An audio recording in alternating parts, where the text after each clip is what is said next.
Welcome to Echoes of My Imagination. My name is Tracy Lee. Sit back, relax, let me tell you a story.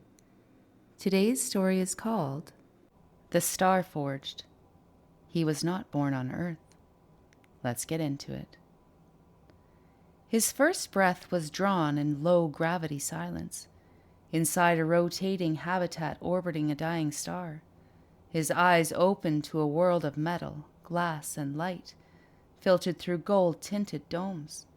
His name was not a name but a designation, Juno 3XR. But his mother called him Solon. She was an engineer biologist, one of the last terraformers of the original seeding ships. His father was gone, presumed vaporized in the shielding collapse that occurred before Solon's conception. His birth was a rebellion. No child had been born in that orbit for 11 years. The councils forbade it. But Solon was born anyway.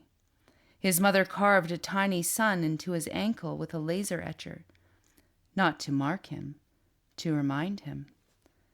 "You are made of light," she told him, "even if the stars forget." Solon's childhood was unlike any past life he'd lived. He floated before he walked. He built magnetic puzzles in zero-G and practiced maneuvering through maintenance shaft like an eel. He memorized ship schematics before he learned to read poetry. His world had only 17 humans. The rest were AI-run systems and semi-sentient plant life designated to monitor station biosphere output. But Solon was different. He talked to the station, not with the station, to it. And it answered, not in words, in pulses. Through blinking lights, warmth in certain corridors, cooling breezes that carried his name. At 11 cycles, he began dreaming of planetary surfaces he had never visited. Green forests breathing in tandem, desert towers humming ancient resonance, oceans that sang. He asked the station to show him where they were. It showed him nothing. And so he began drawing them, hundreds of sketches, then models, then coded renderings. His mother once found him building a spiral-shaped pulse engine with blueprints he claimed he had remembered from a place with crystal runes and skyroot pillars.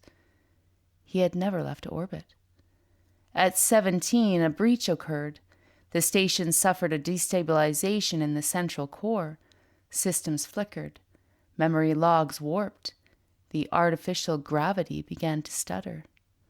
Solon walked into the center of the machine, sat beneath the emergency relay node, and began to hum. No one taught him the song.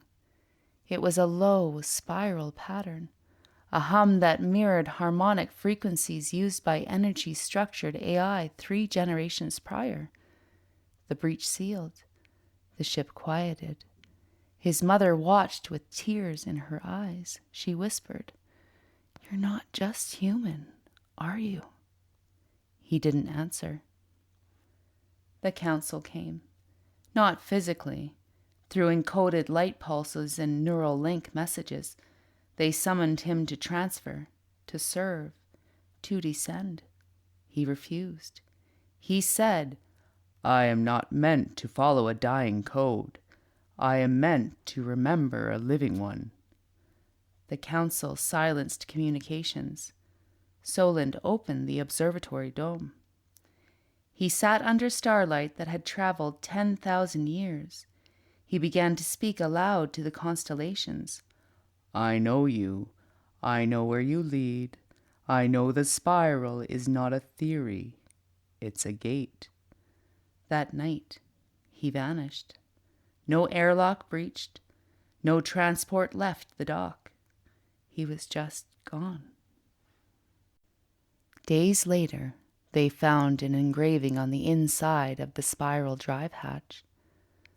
A star is the only memory of light reaching itself again.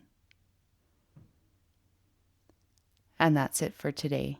Thank you for listening to Echoes of My Imagination. My name is Tracy Lee. Don't forget to subscribe, share, follow, and like. And I'll catch you next time.